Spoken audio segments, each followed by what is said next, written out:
बिस्मिल्लाहिर्रहमानिर्रहीम। अस्सलाम वालेकुम दोस्तों, कैसे जनाब? ठीक ठाक है, सेहत भी ठीक है। दोबारा से हाजिर हूँ गोल्ड की रेट, गोल्ड की एनालिसिस, सिल्वर की एनालिसिस, सारी बातें इंशाल्लाह आपसे डिस्कस करेंगे। आपने हमारी इस वीडियो के साथ जुड़े रहना है, अकाउंट को फॉलो करना है। तमाम पाकिस्तान के गोल्ड के रेट्स आपसे शेयर करेंगे। इस वक्त जो पीस की प्राइस चल रही है 4,94,500 रुपये पीस की प्राइस है। पठूर की रवे की प्राइस है 4,87,500, ये पठूर की प्राइस है। 22 कैरेट फी तोले का रेट है 4,53,000। 21 कैरेट फी तोले का रेट है 4,32,000 रुपये। इसमें जो है ना, जो वेस्टेज होती है, पॉलिश होती है, वो इंक्लूड होती है। ये प्राइसेस जो हैं, सिर्फ ये सोने की प्राइस मैंने आपको बताई है। जो इस वक्त चांदी सेल हो रही है, तेज़ाबी इस वक्त सेल हो रही है 9,300 में तेज़ाबी सेल हो रही है। केजी जो है 999 केजी की प्राइस है 9,400 रुपये में दे रहे हैं और 9,000 में तकरीबन इसकी वापसी हो रही है। इंटरबैंक में डॉलर के रेट के अंदर पूरा 1 रुपये की कमी बाकी होगी। तकरीबन 2 से 3 हफ्ते के अंदर इसकी जो कमी है 279 पे इस वक्त डॉलर का रेट आ गया। स्टॉक एक्सचेंज इस वक्त चल रही है 1,46,680 पॉइंट्स के ऊपर स्टॉक मार्केट चल रही है, जो कि 5500 रुपये तकरीबन माइनस हुई है। और इस वक्त जो पिशावर में पके तोले का रेट है वो 5,05,000 रुपये पिशावर में पके तोले का रेट है। रावलपिंडी डिवीजन में पठूर की प्राइस है 4,88,500 रुपये रावलपिंडी डिवीजन में, ये पठूर की प्राइस है। सजेशंस के हवाले से पूछें तो सजेशन इस वक्त जो मेन जो एक ख़बर है ईरान के हवाले से, वो मैंने आपसे शेयर करनी थी। वो ख़बर ये है, इस वक्त ईरान पर हमले अगर बंद ना हुए तो बहरे अहमर को भी बंद कर दिया जाएगा। ये जो है ना, तर्जुमान होसी का बयान आया है। तो जो एक पहले जो ईरान का जो था समुद्री रास्ता, वो उसका मसला था, अभी ये दूसरा बहरा अहमर का भी मसला बन गया है। अगर तो ये मसला हल नहीं होता है तो उस वक्त तक गोल्ड और सिल्वर की प्राइसेस जो है ना, उसके ऊपर दबाव रहेगा और क्रूड ऑयल की प्राइसेस बढ़ती रहेंगी। इस वक्त अगर देखा जाए सोना और चांदी जो है, सोना और चांदी की मार्केट के हिसाब से अगर रेट बनाया जाए, सोने का रेट अगर बनाया जाए तो सोने का रेट बनता है 4,70,72,000 रुपये ओरिजिनल प्राइस बनती है, जो कि इसको अपरकास करके रखा हुआ है। काफ़ी सारे लोग हमसे ये पूछ रहे थे कि जो माफिया ने रेटों को ऊपर की तरफ रखा हुआ है, इसका क्या हल है? देखिए, हम माफिया का जो रेट है ना, इस रेट को हमारे पास हल कोई भी नहीं है। इसका हल सिर्फ यही है कि हम इन रेटों पे ख़रीदारी जो कर रहे हैं ना, इस ख़रीदारी को हम बंद कर दें।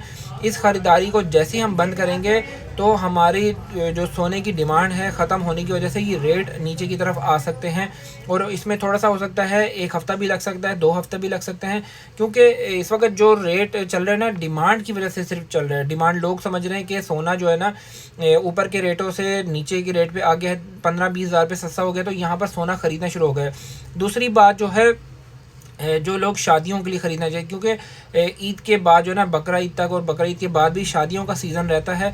तो माफिया जो है ना, इन दिनों के अंदर सोने को जो है ना कभी भी डाउन कास्ट नहीं करते, क्योंकि शादियों की वजह से सोना जो है वो कह लें कि ऊपर के रेटों में जो है ना उन्होंने सेल करना होता है, डिमांड ज़्यादा होती है।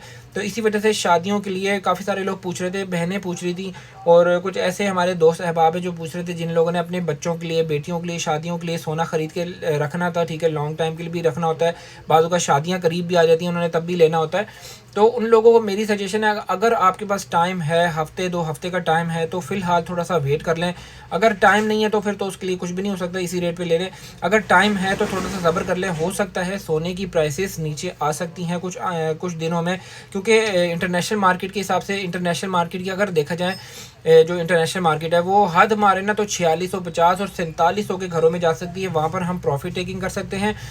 जो ये वाले रेट्स हैं, इन रेट्स में फ़िलहाल ख़रीदारी इसलिए नहीं कर सकती क्योंकि ऑलरेडी हम 25 से 30 हज़ार रुपये अपर कास्ट चल रहे हैं, जो कि माफिया जब पाकिस्तान में 5 लाख ओरिजिनल रेट जो बनता था ना, दुबई में जो रेट चल रहा था 5,40,000, 5,45,000 रुपये जो ओरिजिनल रेट बनता था, उस वक्त ये रेट चला रहे थे 5,15,000, 20,000 पीस का रेट चला रहे थे, 5,07,000, 5,000 के दरमियान पठूर की प्राइस चला रहे थे। तो उस हिसाब से अगर इंटरनेशनल मार्केट $500 मार्केट नीचे आई है, तो $500 में सिर्फ इन्होंने कह लें कि 10-12 हज़ार रुपये की कमी की है। तो ये इस वक्त जो है ना डमी रेट है, इस डमी रेट पे लेने का जो है ना मेरा तो मशवरा नहीं है। अगर कोई समझता है, किसी को अगर अपनी तरफ से समझ है, तो वो खुद से कर सकता है काम। और काफ़ी सारे लोग हैं जो चांदी के रेटों में, ऊपर के रेटों में फंस गए थे, उन लोगों को मेरी सजेशन है कि फ़िलहाल जो है ना आप सब्र करें। कुछ लोग ये कहते हैं कि हम जो है ना एवरेज के लिए नीचे लें। हाँ, लें, ज़रूर लें, ख़रीदारी करें, थोड़ी-थोड़ी ख़रीदारी करें, बहुत ज़्यादा ख़रीदारी ना करें। अगर बहुत ज़्यादा ख़रीदारी कर लें, अगर मार्केट मज़ीद नीचे की तरफ चली गई तो हमें जो है ना ये वाला रेट भी नुकसान दे सकता है। इसलिए जो ऊपर के रेटों में हमने सिल्वर लेके रख लिया था, उस सिल्वर को फ़िलहाल जो है ना अपने पास रख लें। इंशाल्लाह रेट आएगा, थोड़ा सा टाइम लगेगा, क्योंकि अभी दुनिया के हालात जो हैं वो ऑयल की तरफ जो है ना ऑयल की तरफ ज़्यादा चले गए हैं। क्योंकि जब भी दुनिया के हालात ख़राब होते हैं तो सोना चांदी महंगा होता है, लेकिन इस जो ऑयल की जो एक शॉर्टेज हो गई है पूरी दुनिया में, क्योंकि ऑयल जहाँ से गुज़रता है, जिन रास्तों से गुज़रता है, उन रास्तों को बंद कर दिया जाएगा तो ऑयल जो है ना हम तक नहीं पहुँचेगा। जहाँ पर भी जाना है उसने नहीं पहुँचना। फिर ऑयल एक ऐसी चीज़ बन जाएगी जो प्रीशियस होगी, और जब भी कोई चीज़ प्रीशियस होती है तो उसकी कीमत जो है ना डिमांड बढ़ती चली जाती है। इस वक्त ऑयल की डिमांड बढ़ रही है, जो इंटरनेशनल मार्केट में जो इसकी प्राइस है उससे भी अपर कास्ट जो है ना चलाई जा रही है। ठीक है, अब जो लोग काम करते हैं ऑयल का उन लोगों को पता होगा इस हवाले से। तो इंशाल्लाह फिर मिलते हैं नेक्स्ट वीडियो में किसी अच्छे कंटेंट में। टेक केयर, अल्लाह हाफिज़।